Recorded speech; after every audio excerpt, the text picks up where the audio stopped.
To analyze the structural relationship between observed variable and latent construct, we apply structural equation modeling. अब ये structural equation modeling जो है ये 2 types की हो सकती हैं. One is variance based SAM and the second one is covariance based SAM. अगर हमारी स्टडी का ऑब्जेक्टिव ये है कि हम कोई थ्योरी डेवलपमेंट का काम कर रहे हैं, हम कोई एक्सप्लोरेटरी स्टडीज कंडक्ट कर रहे हैं, या हमारा ऑब्जेक्टिव ये है to maximise the explain variance of the endogenous latent construct, तो उसके लिए हम जो है वेरिएंस बेस्ड सैम यूज़ करेंगे और जो सॉफ्टवेयर जो है डेटा एनालिसिस के लिए यूज़ करेंगे वो हम स्मार्ट पीएलएस यूज़ कर लेंगे. लेकिन अगर हमारा जो है ऑब्जेक्टिव ये है कि हमने कोई थ्योरी टेस्टिंग करनी है, हमने कोई थ्योरी कंफर्मेशन करनी है, तो फिर हम जो है कोवेरिएंस बेस्ड सैम अप्लाई करेंगे और उसके लिए डिफरेंट सॉफ्टवेयर हैं जैसे लिसरल है, अमोस है, एमप्लस है, उसको हम अप्लाई कर लेंगे. अब मैं एक एग्जांपल लेता हूँ, theory of plan behaviour. This theory is developed by Icek Ajzen in 1985 और ये थ्योरी जो है वो एक्सप्लेन करती है कि किस तरह से बिहेवियर इंटेंशन आइडेंटिफाई होता है और उसके लिए इम्पॉर्टेंट फैक्टर जो है जो इन्फ्लुएंस कर रहे होते हैं बिहेवियर इंटेंशन पे, वो एटीट्यूड हैं, सब्जेक्टिव नॉर्म्स हैं, परसीव बिहेवियर कंट्रोल हैं. तो अब यहाँ पे थ्योरी टेस्टिंग की बात हो रही है, तो मैं इसमें कोवेरिएंस बेस्ड सैम जो है वो अप्लाई करूँगा और इसके लिए अप्रोप्रिएट सॉफ्टवेयर जो है जैसे मैंने कहा कि लिजल, अमोस और एमप्लस हैं, तो मैं यहाँ पे जो है वो अमोस अप्लाई करूँगा और डेटा को एनालाइज करूँगा. अब मैं थ्योरी ऑफ प्लान बिहेवियर को टेस्ट करने के लिए अमोस पे डेटा रन करूँगा.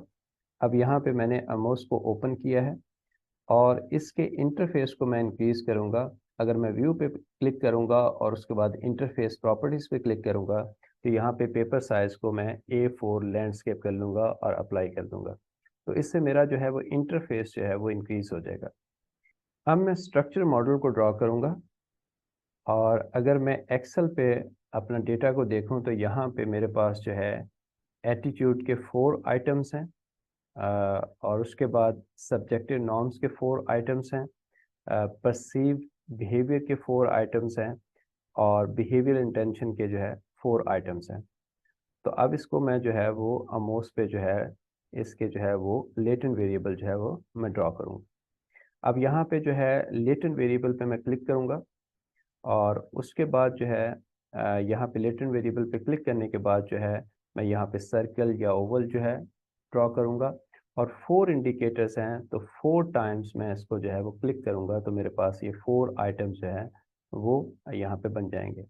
और उसके बाद मैं प्रिजर्व सिमेट्रीज को जो है क्लिक करूँगा और उसके बाद इसके डुप्लीकेट ऑब्जेक्ट जो है यानी कॉपीज इसकी बना लूँगा. तो यहाँ पे मैं जो है सेकंड मेरा लेटेंट वेरिएबल यहाँ पे मैंने कॉपीज बना ली, थर्ड मैंने बना ली और मेरे पास फोर्थ वन जो है लेटेंट वेरिएबल मैंने यहाँ पे डिज़ाइन कर लिया. अब उसके बाद जो है इनको मैं रोटेट करूँगा और मूव करूँगा और प्रॉपरली जो है इसको अरेंज करूँगा क्योंकि मेरे पास यहाँ पे 3 एक्सोजिनस वेरिएबल हैं और 1 जो है वो इंडोजिनस वेरिएबल है. तो मैंने यहाँ पे प्रिजर्व सिमेट्रीज पे क्लिक करने के बाद जो है मूव ऑब्जेक्ट पे क्लिक किया है और इसको मैंने यहाँ पे होल ऑब्जेक्ट को मैंने मूव किया है. अब यहाँ पे मैंने प्रिजर्व सिमेट्रीज को डीएक्टिवेट कर दिया है और फिर मैं मूव ऑब्जेक्ट पे क्लिक किया है ताकि मैं सिंगल ऑब्जेक्ट को जो है वो मूव कर सकूं. तो अब ये सिंगल ऑब्जेक्ट मूव कर रहा है. अब मैं इंडिपेंडेंट वेरिएबल और डिपेंडेंट वेरिएबल के नेम असाइन करूंगा. फर्स्ट मेरा जो है वो एटीट्यूड है, मैंने AT जो है वो टाइप कर दिया.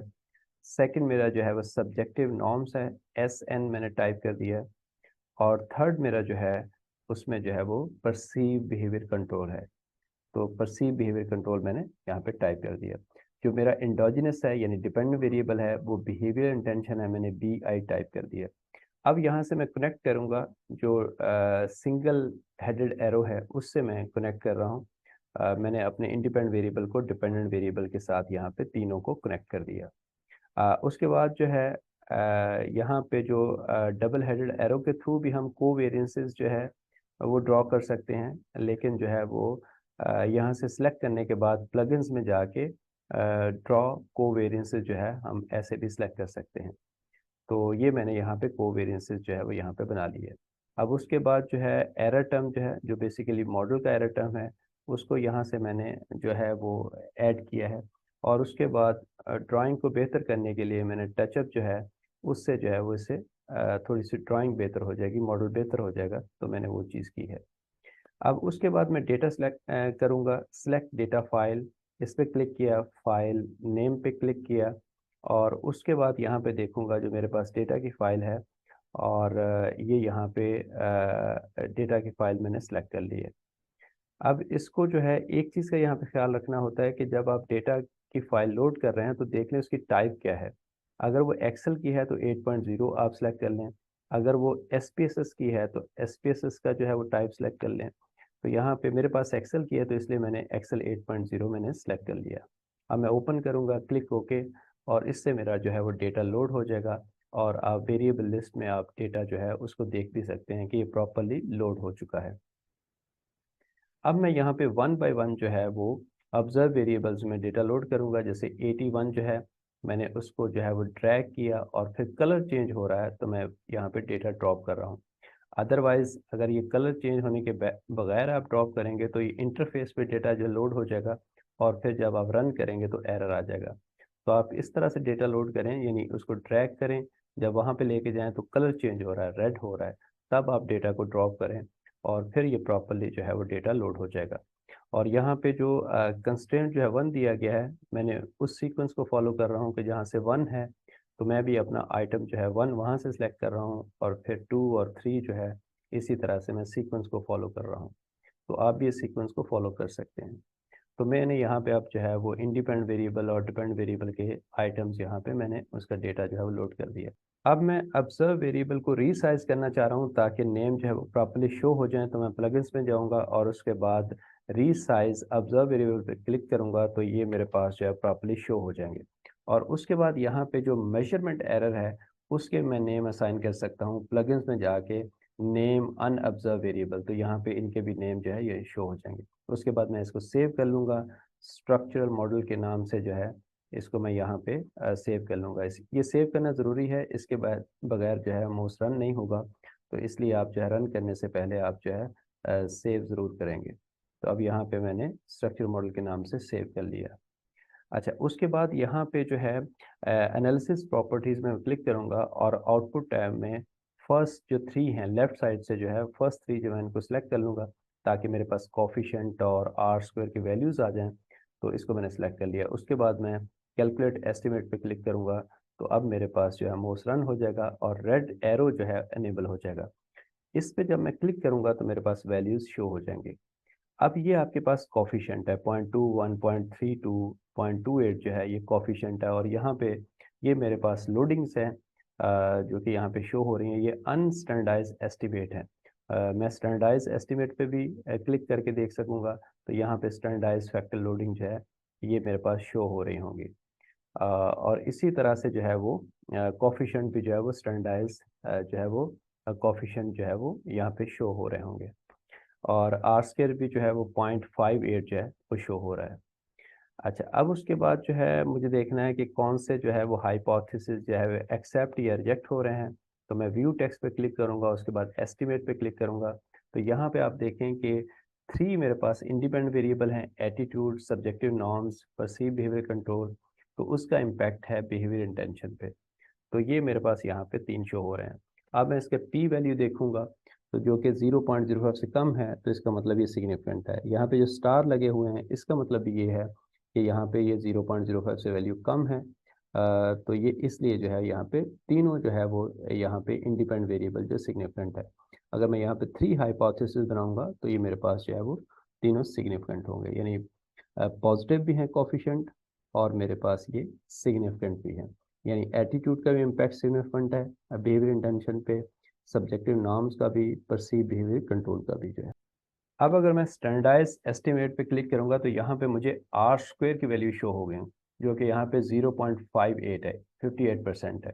जितना ये 1 के करीब होगा उतना बेस्ट मॉडल होगा, लेकिन आप इसको कह सकते हैं कि एक्सेप्टेबल है, एटलीस्ट ये 50% से ज़्यादा है। तो यहाँ पे 0.58 वैल्यू शो हो रही है।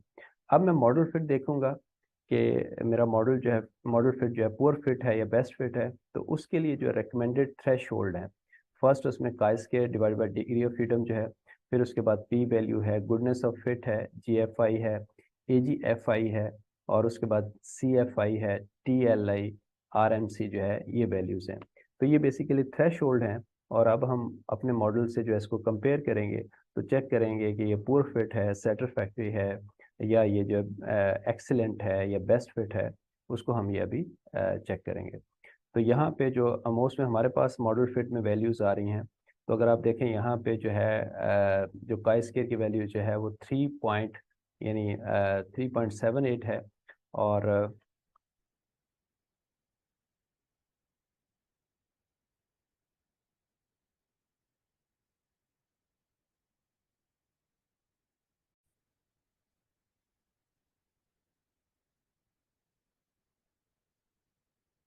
अगर आप मॉडल फिट पे क्लिक करें तो यहाँ पे जो वैल्यूज़ आ रही हैं 3.7 जो है सीमेन divide by degree of freedom की वैल्यू आ रही है, पी वैल्यू जो है 0.00 आ रही है, और उसके बाद GFI जो है 86.6 आ रही हैं, और उसके बाद ये AGFI जो है वो 81% है, इसके बाद जो है CFI की जो है 89% है, और उसके बाद जो है TLI की वैल्यू जो है 87.7 है।